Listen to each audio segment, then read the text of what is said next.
Seigneur, voilà ce que nous avons fait encore en tant que pasteur. Nous savons que tu es un Dieu qui te révèle et qui envoie, mais nous avons fait des écoles pastorales pour éteindre ta vérité, où à la base, à la tête, c'est les francs-maçons des États-Unis, de l'Angleterre, de la France, qui ont initié ces écoles théologiques pour égarer ceux qui devaient délivrer le monde, les évangélistes. Et nous sortons de ces écoles avec deux démons, l'ignorance et l'orgueil.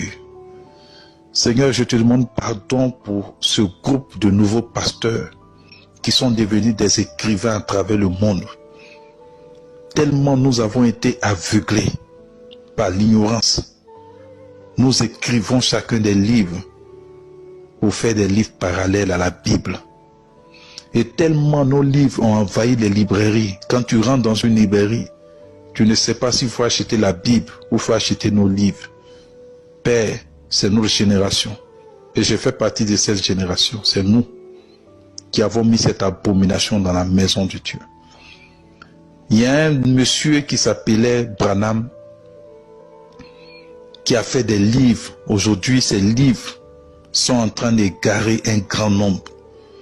Ces livres sont lits par rapport à ta Bible que tu as laissée. Aujourd'hui, en Côte d'Ivoire, nous avons un monsieur du nom de Kakou Philippe qui a brûlé la Bible ouvertement devant le silence coupable de toutes les associations évangéliques et qui a écrit son livre. Et d'ici 20 ans, 50 ans, un grand nombre va être égaré à partir de ces livres. Et je vois aujourd'hui tous les pasteurs qui ont pris de l'ampleur à partir de Facebook, à partir des réseaux qui se sont faits en train de dédicacer des livres. Et puis, leurs femmes aussi dédicacent des livres. Tout le monde est devenu écrivain. Père, non seulement cette génération de pasteurs et de prophètes ont installé l'abomination dans la maison de Dieu, mais ils ont osé nommer leurs femmes pasteurs, leurs femmes prophétesses à la chair. Ils ont osé nommer leurs femmes révérends. Et grave, Jézabel s'est installée à la chair pendant que ceux à qui tu as confié l'œuvre sont assis. Et toutes les prédications se ressemblent. C'est rempli de séduction, Seigneur, où elles se répètent. Nous avons répété, nous avons regardé. Ça ne nous a pas suffi. Nous, cette génération. Nous avons entraîné toutes les fêtes païennes dans ta maison, Seigneur. De 1980 à 1990, aucune fête de Noël se fêtait comme veillée dans ta maison.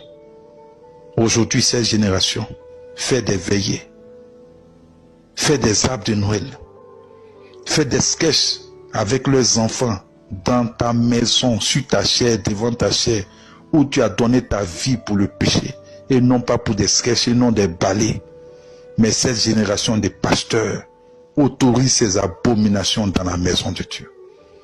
Et grave, ces enfants font des ballets de Rihanna, de Beyoncé, qui sont des sataniques. Voilà ce que nous avons fait. Nous avons introduit les deux fêtes païennes les plus populaires au monde dans ta maison, la Noël et la Saint-Sylvestre.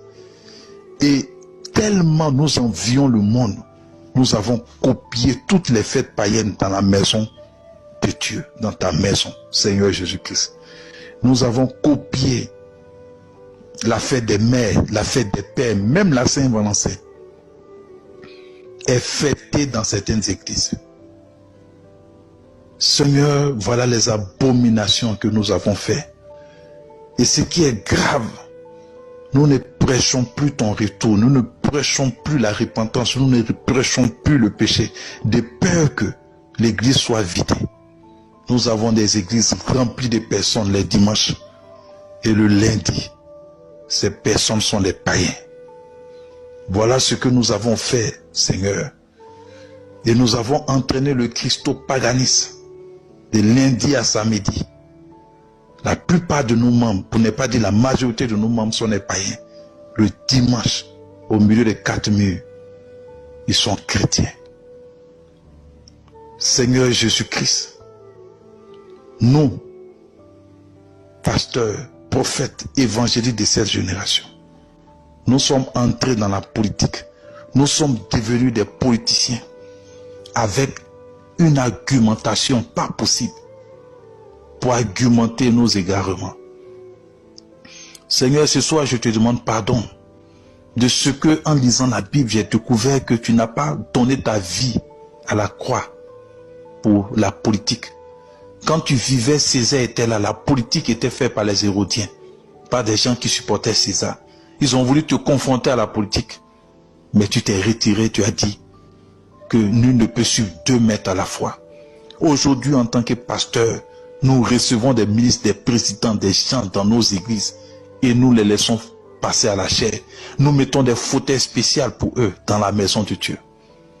Seigneur, nous avons à installer nos générations l'abomination de la désolation. Et j'ai honte pour tout ce que nous avons fait. Et j'ai peur pour la génération future. Dans 20 ans, dans 50 ans, ça va être grave.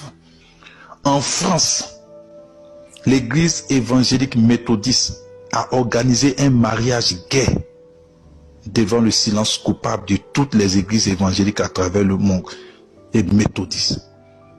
Voilà l'abomination que nous avons installée dans ta maison, cette génération. Quelle abomination. Et aujourd'hui, les seules personnes qui sont combattues dans cette église, c'est ceux qui disent la vérité qui sont combattus. C'est ceux-là qu'on traite d'hérésie, d'égareurs. Répentons-nous. À tous ceux qui vont écouter ce message ce soir, je pleure cette génération. Je pleure ma génération.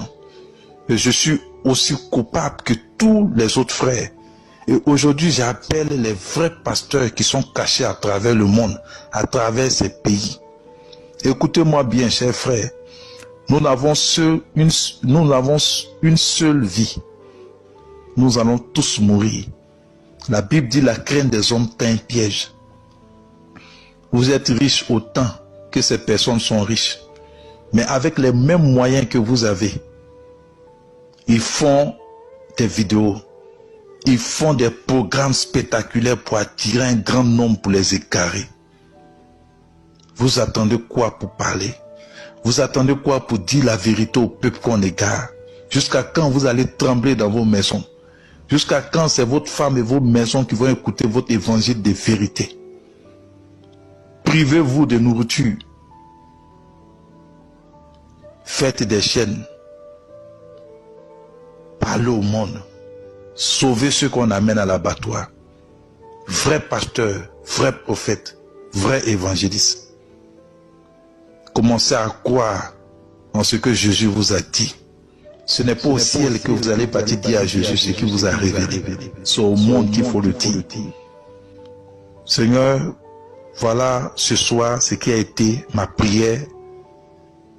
Je te demande pardon pour nos vies. Donne-nous un esprit de repentance. Nous sommes remplis d'orgueil. Nous sommes remplis de raisonnements.